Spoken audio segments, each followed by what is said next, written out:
I love how it gets warm here for like half a day and already it's affecting everybody in Oregon.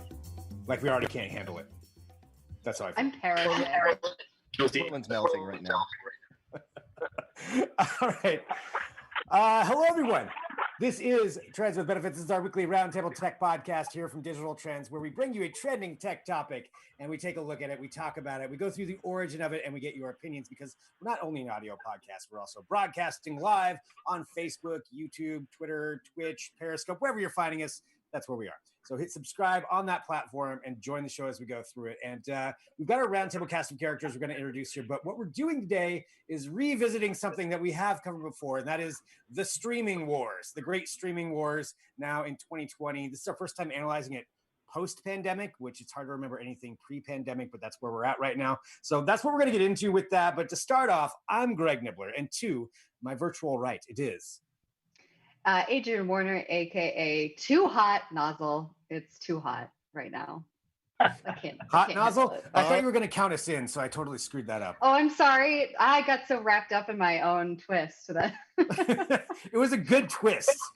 I solid. really should have come in with like a big hat or something because it's going poorly over here. Oh yeah. Well, you're on the third floor, I believe. Is that right?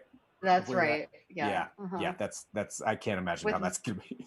With no like actual, central AC. So basically, this show, just to clarify, you're going to watch all of us sweat at some point. That's what's going to be happening. Just get used to it. That's not your monitor. All right, to Adrian's right, it is. Oh, I'm Caleb Dennison, aka the Whiskey Mist, aka Chicken Bone, aka Betterfinger.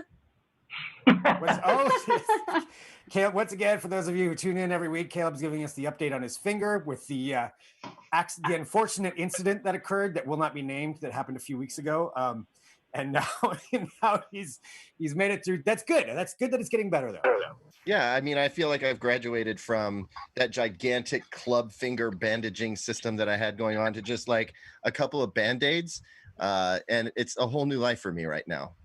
That's good. It is still, an unfortunate finger to have that injury on when you're showcasing. Never mind. All right, Caleb Dennison with Betterfinger. And then on the other end, we have. I am Drew Prindle, aka Professor Prindle. I do the history segments on the show. Yes, indeed. And that's so we do have some stuff to talk about today. I know there's some strong opinions on a lot of this. And I think a question I have for everybody who's watching live is how many streaming services do you subscribe to now? It's something we brought up several times on the show before, like back in other episodes, but I mean, it's even changed now. I actually have to calculate and think about how many I subscribe to, but how many streaming services do you subscribe to? Because there are so many, but since we are going to do the history section, we need to go back and just talk about the origin story of this, if you will, which I think Professor Prindle has for us. Yeah, so I'm kind of going to go quickly through this history because, as you know, we did an episode on the streaming wars late last year. And a lot has changed since then, but I don't want to dwell too much on the early part of like where streaming came from because we're going to focus a little bit more on how much stuff has changed kind of like post-pandemic and just like in early 2020 because there's been a ton of activity. So yeah, if you want a more granular kind of breakdown of like how streaming got started and some of the early developments, I highly encourage you to check out that first episode. It's just called The Streaming Wars. So if you can, wherever you're checking out Trends with Benefits, just go back and check out that episode. And really quick, I just want to highlight the B-roll that's being shown right now for the streaming. That was quite amazing. That was worth some happy people who were streaming content right there. That's all I wanted to point out. As you're watching.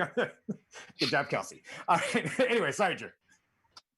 All right, so let's get into it. I've just got some dates here to throw out. So 2005 is where everything kind of starts to kick off. This was back when everybody's internet was still not so great, so streaming video wasn't really a huge thing. Two big things happened in 2005. We get YouTube founded for hilarious reasons, which you can find in that initial episode that I was talking about. Also in 2005, that's when Apple starts allowing people to download TV shows via iTunes, which is technically not streaming, but it's close enough. It's kind of just like consuming TV shows and media and other stuff on your computer without having to like illegally download them, which was a big deal. Then in September 7th, 2006, that's when we get another big development, which is Amazon Unbox, which was kind of a precursor to what we now call Amazon Prime Video. Amazon started this in 2006. It's had a gazillion different names over the years. They've rebranded it like 2 or 3 times, but that was when it got started. It was Amazon Unbox, and it was originally just a video on demand platform. 2007 is where things start to really heat up. Then we get Netflix, which starts offering streaming video in addition to its mail-in DVDs, which everybody was super keen on by that point. They were the only game in town. They were taking on Blockbuster and kind of just blowing them out of the water. But streaming video for the first time from Netflix was a huge deal because it was like included with your subscription or whatever. That just takes off. 2007, that same year, is when the first Apple TV was introduced, which, once again, it's not like a streaming service, but that was one of the things that allowed a lot of people to stream stuff on their TVs, which was a pretty big milestone for streaming TV and movies and stuff. Shortly thereafter, in 2008, that's when we got Hulu, which was kind of more focused on TV instead of movies, kind of helped round out the offering. So if you got both of them, you kind of had both ends of the spectrum. Then things kind of cool off and mature. It wasn't until 2011 that we got Vudu in like a serious sense, and they started getting a lot of video. I mean, it was out a little bit before then, but that was when they got a lot of their content, and it was actually a service that most people would pay for. 2012, another big milestone. We get Netflix's first original show, which they realized shortly thereafter that making our own stuff is a huge moneymaker, because instead of paying for licensing, we can just make all this stuff in-house. It's ours, we own it, it's on the service forever, and it's something that'll draw people to the platform. And that was a turning point, because in later years, they kind of, as you know, they went all in on that, and now they're making mostly original content and doing far less licensing of other stuff. What was the original show? First? Yeah, what was the first original content? So the first like Netflix like exclusive original one was Lilyhammer. I didn't realize that was the first. And I probably said that the last time we've covered this too. You did actually. But yeah, it's kind of me saying that from before too. It originally aired on like Swedish TV or whatever, but then Netflix bought it from them, and then it was theirs. But technically, the first all like Netflix produced, conceived from the very beginning original was House of Cards. And that's the one I always remember. Like, that's when I remember Netflix, like, getting into the original content thing and thinking, oh, damn, they're good at this. They're rivaling HBO at this point. Which is crazy, because they were good right from the beginning. Like, they went straight for that, like, prestige TV that HBO was kind of had the corner of the market on. And that was exciting, because that was the first time we'd seen that in, like, the streaming world, right? Right. So, yeah, continuing on with the timeline, though. 2015, that's when we got HBO Now, which was the 100% online, no cable subscription needed version of HBO. Previously, you could get it, but only if you had the cable subscription, and it was all messy. And that's still developing. Now there's a second service, which we're going to talk about a little bit later. 2015 was also the year that we got Sling TV, which was kind of a cool thing. That was more like TV a la carte. You could sort of pick different packages that had the channels that you wanted and only pay for those, versus like what you do with a cable subscription, which is pay for all of these channels, which you probably don't watch except for maybe a couple of them. They also eventually ended up getting live sports, which was a huge deal for streaming. Then around like 2015, 2016, I don't want to call it a pause, but like there wasn't as much like crazy movement. It wasn't until 2018, 2019, and now in 2020 that stuff really started heating up again, and all of these individual companies and traditional broadcast channels started saying we need to get in on streaming. So that's when we got Disney Plus, we got Apple TV Plus, Quibi, which we're going to talk about later. We got HBO Max, and so now where we're at in 2020, the playing field is more crowded than it's ever been. It's more confusing than it's ever been.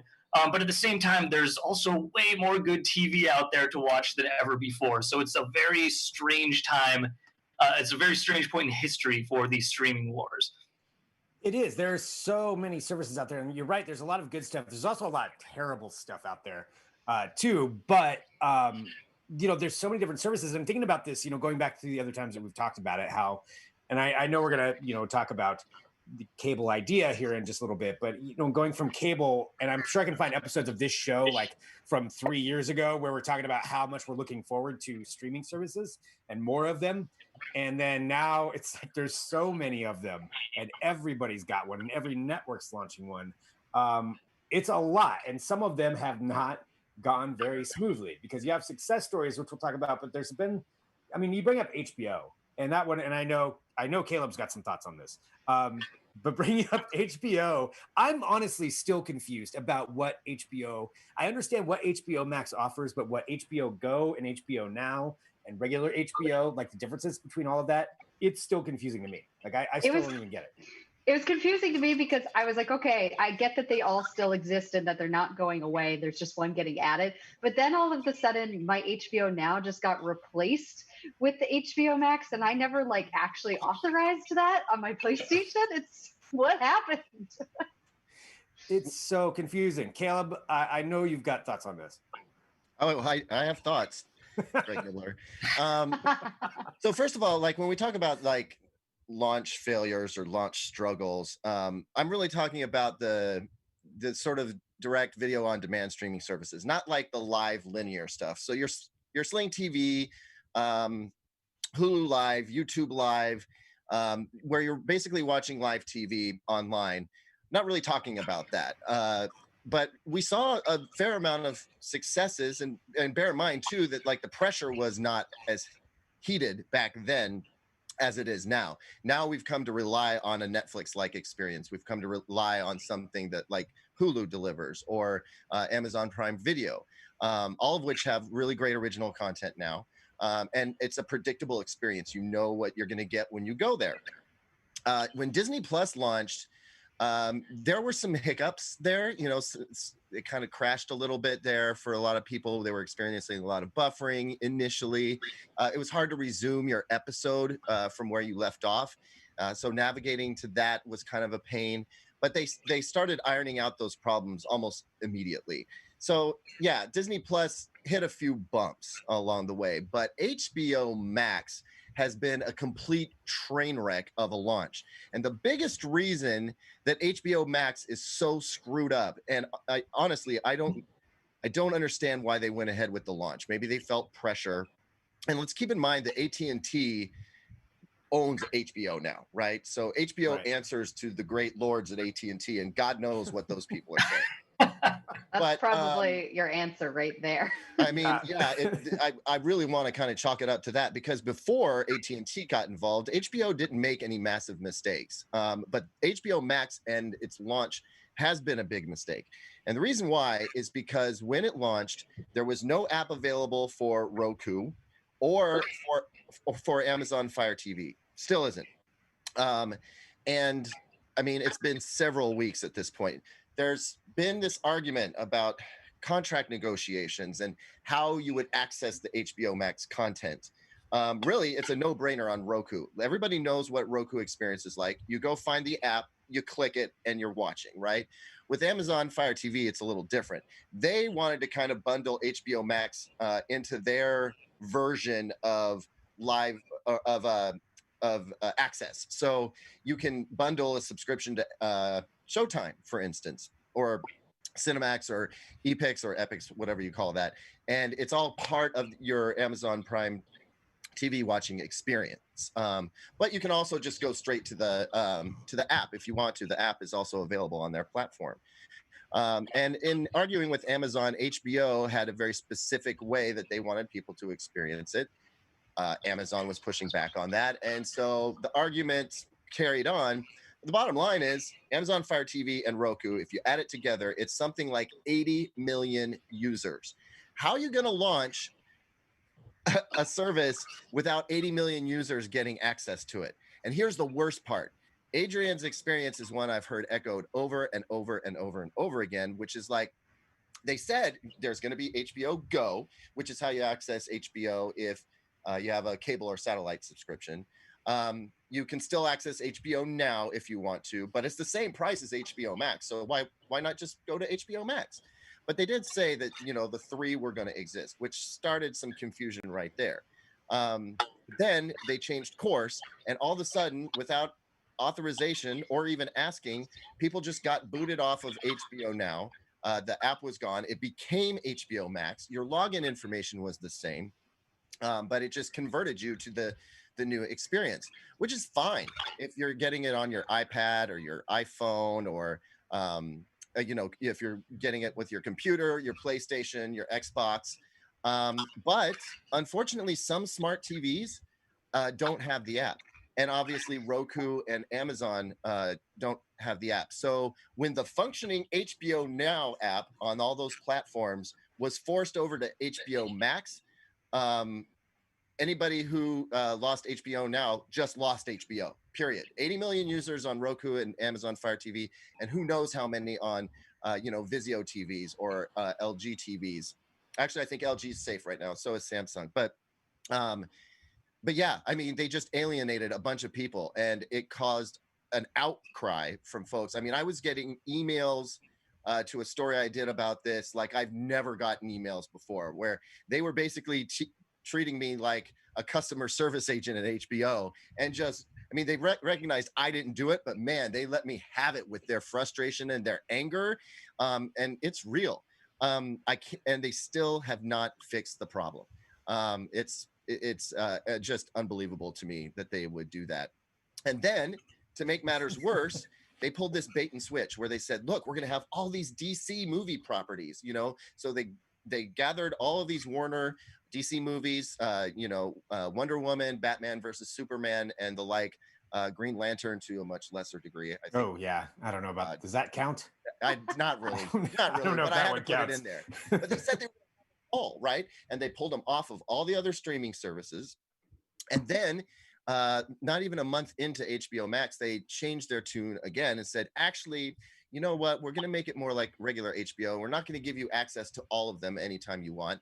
We're going to kind of release them a month at a time, you know, and we'll take some off and put some on, and take some off and put some on.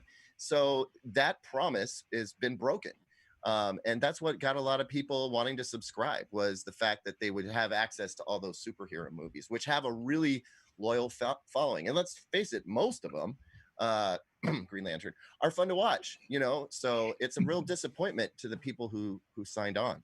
And you know, they can do that with any other content. The notion that all of the stuff that they have the rights to is available all the time is not happening. And that's not how you do it right now. That's not doesn't make sense. End of rant. That has been Caleb's thoughts on another one coming. That was a good one. I've got another one coming, but I'm going to end rant 1 for now so that I can breathe and you guys can speak. How about that? All right. Well, we're talking about, all right. So that's HBO, you know, and Adrian, I know, did you have some thoughts on HBO as well? I mean, I guess along the lines of, I didn't have anything specific to add, but along the lines of what Caleb said, like they just promised so much right out of the gate. And so just to hear all of the frustration is terrible, because it's like, I got really excited about it initially because I was like, oh my God, like they have all of these like Criterion classics on there, like all of the Lord of the Rings films, all of the Studio Ghibli movies, which have not been available anywhere else. So it's just to hear all of that is, makes you laugh. Yeah, and I mean, it is one of those things where you look at an organization like that, like you said, that's part of AT&T and Warner and like HBO, Turner Media, yeah, and just how they can bungle something launching, because I mean, HBO's always had premium content, like that's, you know, they always have like one premium show that's airing, and then like some other ones that are okay, but usually, you know, there's like a Game of Thrones or you know, The Watchmen or something like that that's on, and now it's just so convoluted. You have to wonder if maybe they watered down some of their own brand. We go from that. So there's Speaking lots of of other convoluted. Yeah, I mean it is. But going from that, let's talk about another service that has launched here during this pandemic, and that is Quibi. And probably there's still people out there who don't know what Quibi is. But you say Quibi, and I just laugh. Like every time I hear that word, I just laugh. Because A, it's a stupid ass name, and B, it's a dumb. Caleb is on one today. Wow. That's gonna be the name of this episode. On a tear. Friends with Carry on, benefits. Greg. I'm sorry. Caleb's on one. No, I mean you're not wrong about any of that.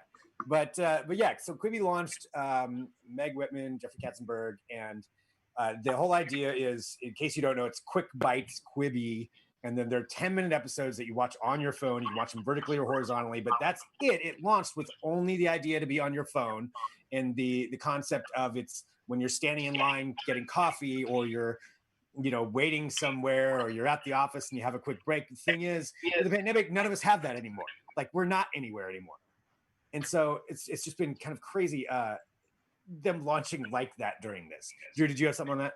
Yeah, I mean, I feel like it's a valid excuse for them to say, like, yeah, the pandemic totally screwed us over because people lost their like commutes and like coffee breaks and those little breaks where they would have filled up with 10-minute TV shows, right? But I also feel like that wasn't exactly the strongest bet prior to the pandemic anyway, because people were already filling up their commutes and stuff with just like, I don't know, phone games, podcasts, audiobooks. Like, that was already a crowded space. And just the fact that they thought they could come in and steal everybody's attention with like questionably produced 10-minute TV shows was kind of a bold prospect from the very beginning. Drew, are you suggesting that Chrissy's court, in which Chrissy Teigen like adjudicates people in the Judge Judy's, are you suggesting that that's not compelling television? Okay, I'm going to say one thing here. So I did get Quibi when it came out because we had an interview with Meg Whitman. So I'm like, all right, well, I'm going to download it and watch it. Look, I'm not saying it's going to win any Emmys, but Chrissy's Court wasn't that bad. It was kind of entertaining. It was kind of entertaining for what it was. I just lost so much respect for you, Greg. I don't even know. Look, I lost respect for myself when I first thought that too, but then I'm like, you know what? It's not the worst thing on earth if you're looking for something. You're telling me that you actually do you watch Agua Donkeys? Wait, No. what? I tried that one. I tried a bunch of different content on there. That one, no. I'm going. So what other ones did you try? Reno 911 is still great. Reno 911 is good. It's 10-minute Reno 911 episodes, which is basically what Reno 911 was anyway. It's like 3 right, with all the commercials in there, yeah. Yeah, so it's like that's the same kind of thing. So if you liked that, it's still good. Then that ends my list. So those are the ones that I've tried. Like, I tried out some other ones, and it was just not good. I mean, the interesting part of getting two different views where you can watch it vertically and then horizontally, you get kind of a different look of the show, kind of loses its luster really quick. And yeah, the rest of it, no. It's not. I feel like it's a really, it's like the same shtick as like when people are really into like interactive TV, and this is going to be like a new thing we can sell. And like, it never quite works when you take TV away from its kind of original medium. Like, it just doesn't compel people. And that's the thing. If they had made this and I get, the whole concept is to watch it during those other times, but you still want it to be castable to a television.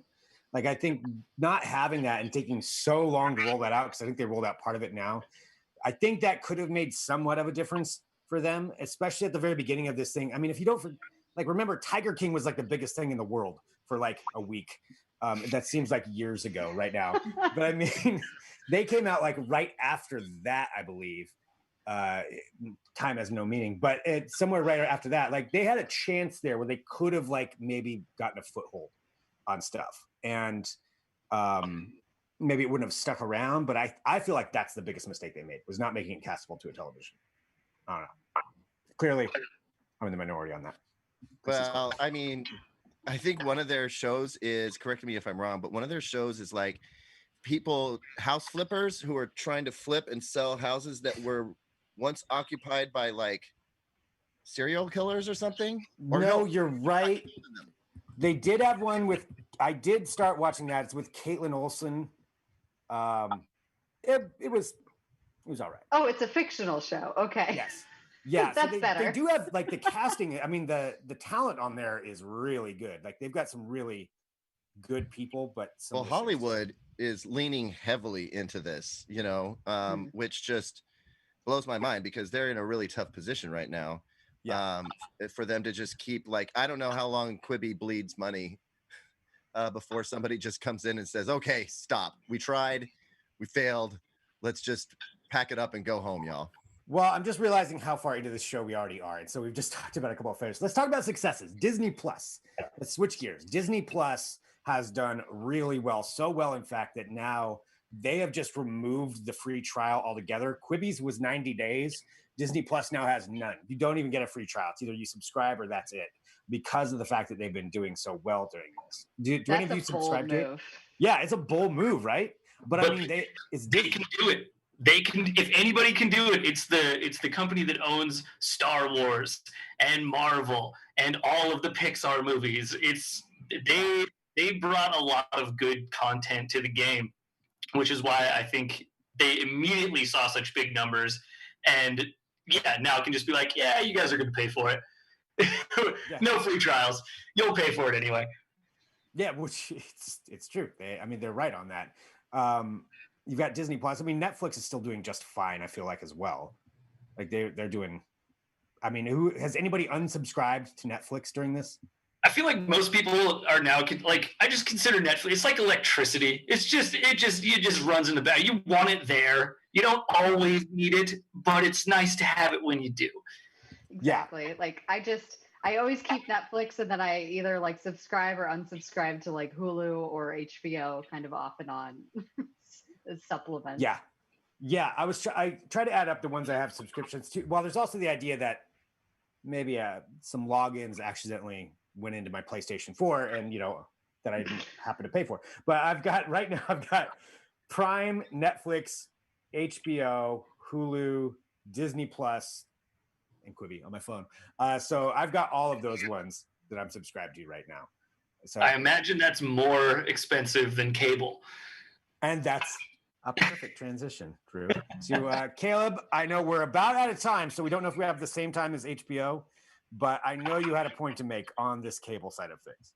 Yeah, well, first of all, don't count Prime, because you probably have that for shipping and stuff anyway. Okay, that's true. So I feel like for most folks, you don't really count Prime. But yeah, and depending on whether you want the 4K, multi-person tier of Netflix, or the ad-free version of Hulu versus the ad-loaded version, and whether you get live TV from a Sling TV or whatever, yeah, you're absolutely paying almost as much, if not more than you did for cable. Now, arguably, the experience is better. The picture quality usually better, which is something that TV Guy cares about, I guess. But it's also easier to get to the stuff you want. That archaic user interface experience that they have with the cable and the satellite providers, you don't have to deal with that. So it's not all bad. But at this point, with everybody doing a grab of not just exclusive content that they produce, but like all the Warner stuff going to HBO Max, for instance, Disney taking all of its stuff, and all the other properties that it scooped up recently and keeping them siloed there. They're kind of forcing you to have those subscriptions if you want to access stuff that you really, really want to watch. And so, yeah, it adds up quickly. And at this point, it's basically just cable, but repackaged and delivered on an internet connection. And I do appreciate the fact that you can watch it pretty much anywhere you've got an internet connection. A lot of these services allow you to download the content so you can watch it while you're not connected to the internet. So there's definitely some improvements, but we started out thinking this whole a la carte TV where you get just what you want and you pay for just what you want is gone now. The only way to do it is what Adrian suggested, which is kind of juggle subscriptions. Subscribe when you want to binge on something or when a new season of your favorite show comes out, and then ditch it, and then if you need to get it access later, go ahead. At least you're not locked into a contract. It's a month-to-month thing. Do it how you like it, I guess. But yeah, we're kind of right back where we started, with a few improvements. I mean, I think we're better. We're definitely better off with this than the way it was before. At least I think. I mean, there is going to be like that show that you miss on whatever platform, because there are so many shows right now. I mean, and that's ultimately that's a good thing, I feel like. Yeah, I mean, you just need to settle, with something. I mean, how many outdoor adventure travel shows do you need access to? All of them. Yeah. Okay, fair. Fine. If that's you, go for it. I need access to Padma's new show. Yeah. Definitely want to see that one. All right, I know we're already out of time and we barely covered like any of the stuff we were going to get to with this, but the streaming wars is something that everybody can relate to. And I know out there, probably you've got opinions about everything that we just talked about too, about good, bad, what you subscribe to, what you feel about when it comes down to it. The bottom line is there's a lot of them out there, and there's still more. We didn't even cover like Peacock or CBS All Access or whatever other ones are going to be launching. I forget at this point. Everybody's going to have one, but there's a lot out there to watch, and that's why we cover just a little bit every single week. And we've got a lot of episodes, and we've covered some heavier stuff the last couple of episodes. We wanted to go a little bit lighter this week, but we'll have something else next week. And we're broadcast live, but we're also an audio podcast. I want everybody to hit subscribe wherever you get your podcasts, share the show, let other people know about it if there's a favorite episode, or if you disagree, email us or agree. I mean, nice emails are great too. podcast@digitaltrends.com. You can send us those. Hit us up on Twitter, all those places. And thanks for tuning in. We'll be back next week with another episode.